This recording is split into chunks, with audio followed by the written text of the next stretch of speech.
The first method that I want to talk about is called the cross-section method, this slicing method.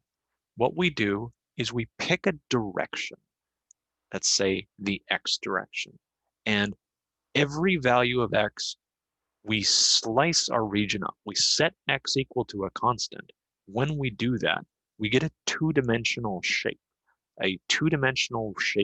inside the YZ plane.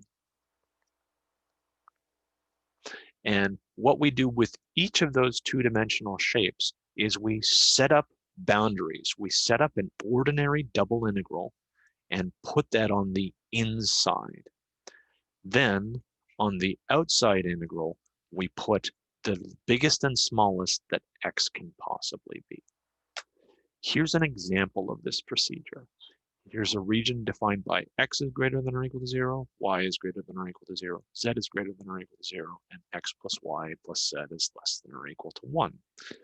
That region, if we were to draw it inside three-dimensional space, it would be a triangular pyramid that's kind of enclosed by this plane, x plus y plus z equals 1 on top, and also above the xy, yz, and xz planes.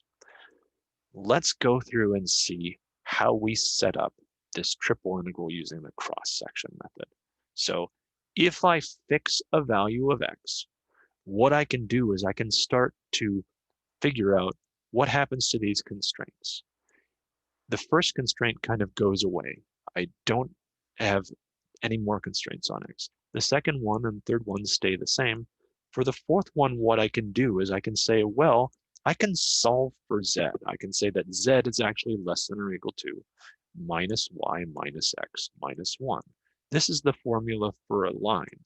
It's a line in this plane. It's got slope minus 1, and it's got some intercepts. So the intercept here is when y equals 0.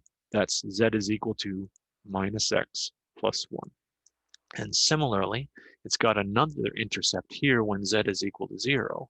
That's y is equal to minus x plus 1 as well. So this is a triangle. And so we start our cross-section method by putting those on the interior two integrals. If I'm doing this double integral, I can put y on the outside and z on the inside. Y starts at 0 and ends at minus x plus 1. Z, on the other hand, starts at 0 and ends at, well, it ends at this top line here. This line z is equal to minus y minus x plus 1. So the inside integral goes from 0 to minus y minus x plus 1. That sets up the two interior integrals so that they cover this shape. And then we have to put the x integral on the outside. We got to figure out what's the biggest that x could be, or what's the smallest that x could be. The smallest that x could be is x equals 0. And as x grows, these numbers, this triangle shrinks. It gets smaller and smaller until finally the triangle vanishes when x equals 1 and both of these intercepts are at the origin. So this triple integral would be set up as the integral from 0 to 1 of the integral from 0 to minus x plus 1 of the integral from 0 to minus y minus x plus 1 of dz dy dx. Similarly, here's another region defined by x squared plus y squared plus z squared minus z squared is less than or equal to 1, and 0 is less than or equal to z less than or equal to 1. This one, let's slice this in the z direction. For a given fixed value of z, this is x squared plus y squared is less than or equal to 1 plus z squared. We've moved z over to the other side. And this is a circle of radius, the square root of 1 plus z squared, centered at the origin. So this is a square root of 1 plus z squared is the radius. So to set up the double integral for that circle,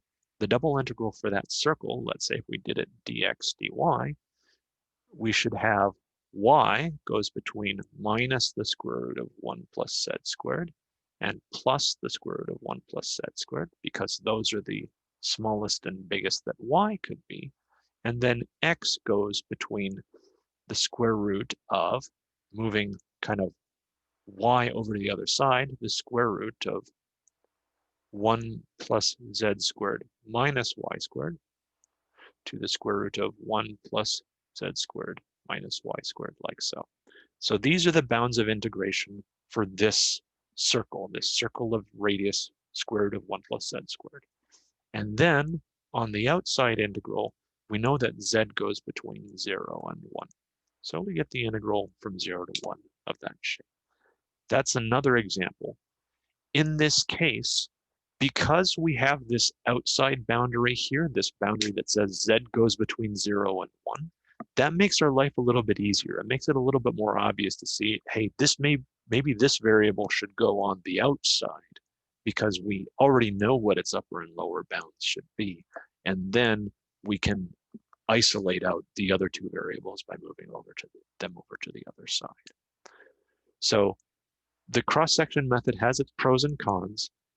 We don't need quite as much 3D understanding to do it. We don't need to know what a picture of the shape looks like in three-dimensional space in order to start applying this method. However, some different orderings of variables will make this problem easier or harder. And it does ask you to say, this two-dimensional shape that I'm getting depends on a variable. We saw that with this triangular shape. We had to be able to say every value of x gives us a triangle. We have to write what the intercepts for the triangle are, and they depend on x. That takes work. And figuring out what the absolute maximum and the minimum for the outside variable are can be a little bit of a cow as well. So that is what it is. And that's just what we have to deal with when we're using this method.